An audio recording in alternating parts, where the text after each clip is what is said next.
So, hello YouTubers. This is going to be one of my first videos. We're on the 64 Elko right now. As you can see, it's truly badass. Very proud of the job I've done on this. She's a work in progress, like everything else in life. This is a 383 with Iron Eagle heads and gear-driven cam, whole 9 yards. You know what I mean? I should be making 400 plus if the compression wasn't so high and I didn't have to dial it back to 32 degrees to run without knocking. Anyway, she's fallen off, all power's fallen off at about 4,000. So what I realized is that my vacuum secondaries aren't opening. If you look closely at this rod while I actuate it, oh no.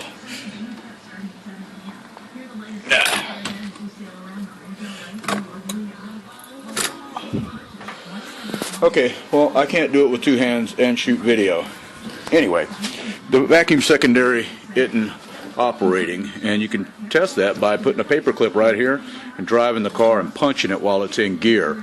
That'll create a low vacuum condition and a lot of air coming through the primaries, which should open the secondaries. And it should also have some diaphragm resistance when you floor the other side and push up on this. So what I'm doing, I pulled the choke off and kind of laid it to the side, and now I'm going to pull the vacuum secondary off and see what's wrong with it. And because if you take an air hose and you blow through the primary side over here, it has an air hole that goes through to the secondary diaphragm, which creates a vacuum to release pressure on the spring and open the secondaries and feed fuel.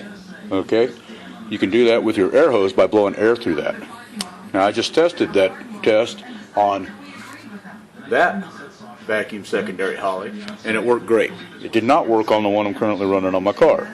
So I'm going to tear it apart and then I'll shoot another video. So I pulled the vacuum secondary off, and I think I should be able to test it by turning it upside down and covering this hole.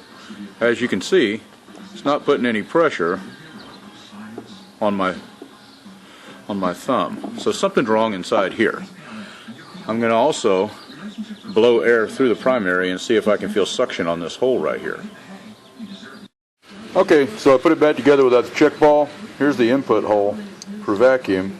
So now when I push down on this and hold that, look, I got perfect vacuum right there. It's holding it.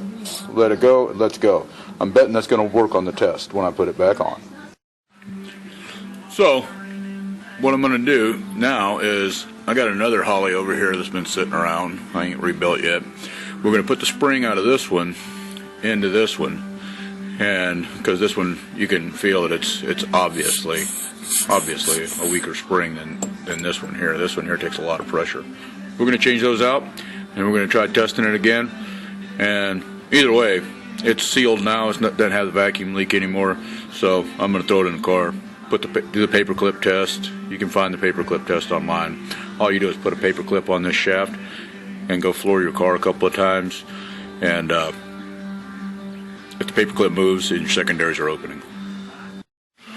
So this one ended up having the yellow spring in it, which is considerably softer. I think that's going to be better for my little street car. So I took her for a ride. The 4-bell is kicking in just like I wanted to. Looks like we did a good job today. Awesome.